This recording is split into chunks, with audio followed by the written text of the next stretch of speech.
Hello' everyone, মই সুদেশ্না শইকীয়াই আপোনালোক সকলোকে মোৰ চেনেলটোলৈ স্বাগতম জনাইছোঁ। এটা ইম্পৰ্টেণ্ট নিউজ আছে আৰু এইটো হৈছে ডিব্ৰুগড় ইউনিভাৰ্চিটিৰ পৰা। এইখন পাব্লিছো হৈছে 4 তাৰিখে, মানে কালিৰ দিনটোত পাব্লিছ হৈছিলে। আৰু এইখনত আপোনালোকৰ কাৰণে ভাল খবৰ এটাও আছে, লগতে অলপ ভাবিবলগীয়া বিষয় এটাও আছে, আৰু সেইটো হৈছে যে cut off BEd common entrance test আপোনালোকৰ যোনটো হৈছিলে ডিব্ৰুগড় ইউনিভাৰ্চিটিৰ, তাৰ cut off list already publish হৈ গৈছিলে। আৰু এইবাৰ কাট অফ যথেষ্ট হাই গৈছিলে আগৰ তুলনাত, যিহেতুকে কম্পিটিশ্যনো বাঢ়ি গৈছিলে আৰু অলৰেডি ডেপুটি টিচাৰসকলৰ চিটো বহুতখিনি আছে। কিন্তু এতিয়া কাট অফ লিষ্ট আপোনালোকৰ কি হৈছে, অলপ মাৰ্কছখিনি কমি আহিছে। এইটো কেনেকৈ হৈছে, কি হৈছে, আমি ইয়াত চাম। So yet this is second eligibility cutoff scores for BEd CET held on 4th July 2026. Already এখন কাট অফ লিষ্ট ওলাইছিলে, এখন ছেকেণ্ড কাট অফ ওলাইছে। চ' নৰ্মেলি এইটো হোৱা দেখা নাযায়, কিন্তু এবাৰ হৈছে এইটো। ইয়াত দিছে যে it is here by notified for the information of all the concern date second eligibility cut off scores has been prepared for candidates who appeared for the BEd CET 2026 held on 4th July.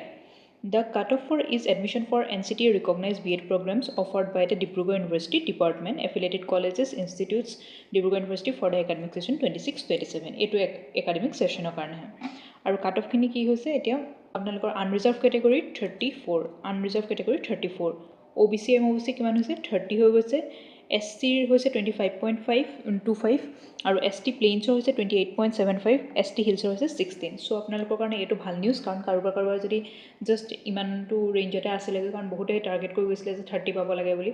চ' ইমানটো ৰেঞ্জত আছে যদি আপোনালোকৰ কাৰণে ভাল, আপোনালোক আকৌ eligible হৈ গৈছে, আপোনালোকে এপ্লাই কৰিব পাৰিব। চ' আপোনালোকে পলম নকৰিব, এপ্লাই কৰি দিব। কিন্তু এতিয়া কথা হ'ল, আপোনালোকে আকৌ নটিচত দিছে এটা ইম্পৰ্টেণ্ট পইণ্ট, কি হৈছে, আপোনালোকৰ যোনখন এলিজিবল হৈ গৈছে তেওঁলোকে আকৌ আপোনালোকৰ ৰিভাইজ কাট অফ স্ক'ৰখন ডাউনলোড কৰি ল'ব লাগিব।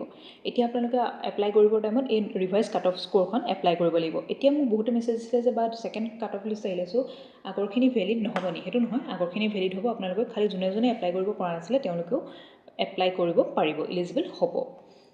আৰু ইয়াতে সেইখিনিয়ে দিছে।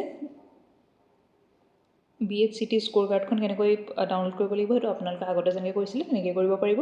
আৰু mere qualification in BEd CET 2026 is not guaranteed admission. So' এইটো হয়, আপোনালোকে অকল এইবাৰ ক্লিয়াৰ কৰিলে বুলি যে এডমিশ্যন পাই যাব সেইটো নহয়। কাৰণ এতিয়া এটা ডাঙৰ কথা হৈছে যে ইয়াৰ মাজত মই ডিছকাছ কৰিব বিচাৰিছোঁ যে অলৰেডি এখন কাট অফ লিষ্ট ওলাই গৈছিলে। কাট অফ লিষ্ট ওলাই যোৱাৰ লগে লগে সেই কাট অফ লিষ্টখনৰ অনুসাৰে যোনে কম মাৰ্কছ পাইছিলে তেওঁলোকে অলৰেডি প্ৰাইভেট কলেজ বহুতবিলাকত ডিব্ৰুগড় ইউনিভাৰ্চিটিত এডমিশ্যন হৈ গৈছিলে। চ' প্ৰাইভেট কলেজত বহুত কম চিট আছেগৈ বৰ্তমান।